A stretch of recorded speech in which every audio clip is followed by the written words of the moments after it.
Do you remember the AT&T Verizon service blackouts from a few months back?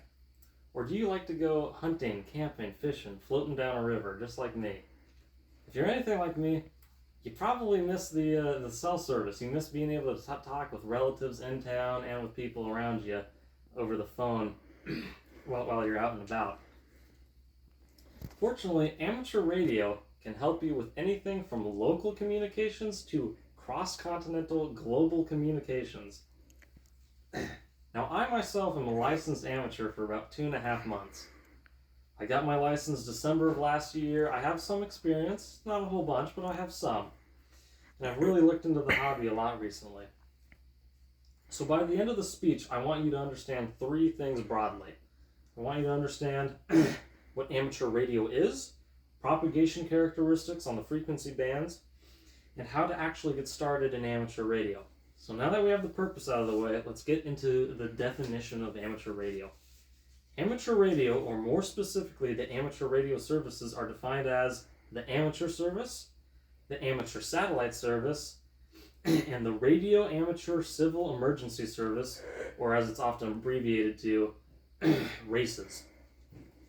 Moreover, the amateur service is defined as a radio communication service for the purpose of self-training, intercommunication, so like talking with your buddy who went a mile ahead of you while you're floating down the river because he's a jerk,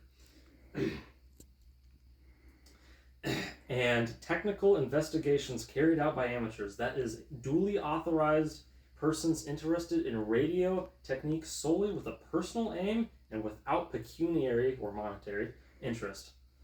And that comes from Title 47 of the Code of Federal Regulations, Section 97.3. So with the formal explanation behind us, let's get into propagation. Gotta check the timer, make sure I'm on. Okay. Broadly speaking, propagation happens in 2 ways.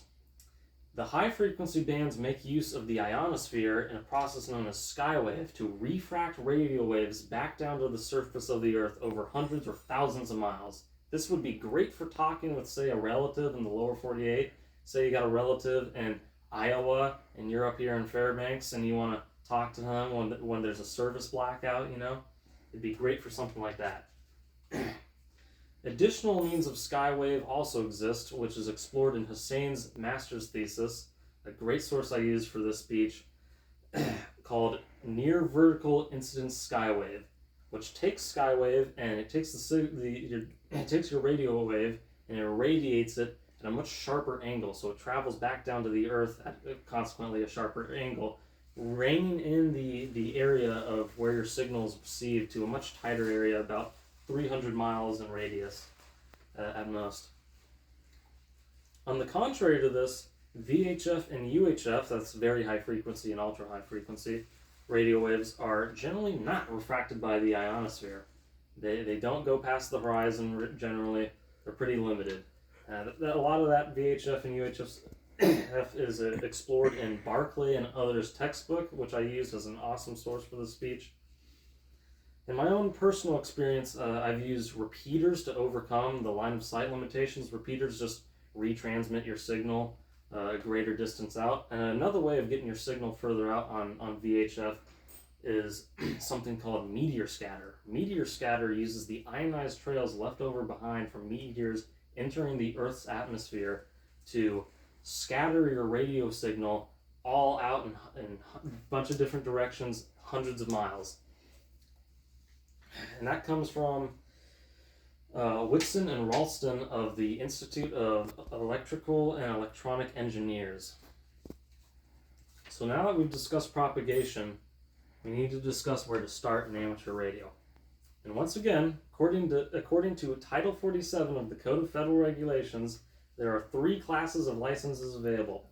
The one I have is technicians, the first one, general license, the one I'm trying to get, and amateur extra. So technicians and general license both require you to pass a 35-question test with 26 questions answered correctly. It's pretty easy to memorize the tests if you can do a bunch of practice tests. And I've heard that that's also the same for amateur extra, although amateur extra, you need to get 37 out of 50 questions right. I personally chose to use a website called hamstudy.org to take practice tests. And I also use that to set up a Zoom meeting in which I actually got my license. I took the test and got the license. But another great way to do that is to find a local club in your area. So in Fairbanks, where I'm at, that would be the Arctic Amateur Radio Club. They're great folks, friendly, and it's all around. I kind of prefer it in person. And they're having some testing sessions coming up in March. But once you actually get started, a great little thing to start off with is a cheap little radio like this Baofeng GT5R. This radio plus the antenna that's on it is less than $50 if I recall. A pretty nice antenna. It's great. This was the retractable version, so it's a lot more compact. But it's great for talking on repeaters and locally. So let's go over what we learned here today. We talked about what amateur radio is. We got into the definition of that. We talked about propagation characteristics, and we talked about how to actually get started. Now, closing off, I want you, the listener, the viewer, to think how you can apply what we discussed here today to your own means, to your own uses. How you could use it when you're out in the sticks, camping, hunting, fishing, whatever, or if you're just worried about that relative of yours down in the lower 48. And that's enough. You can end the video now.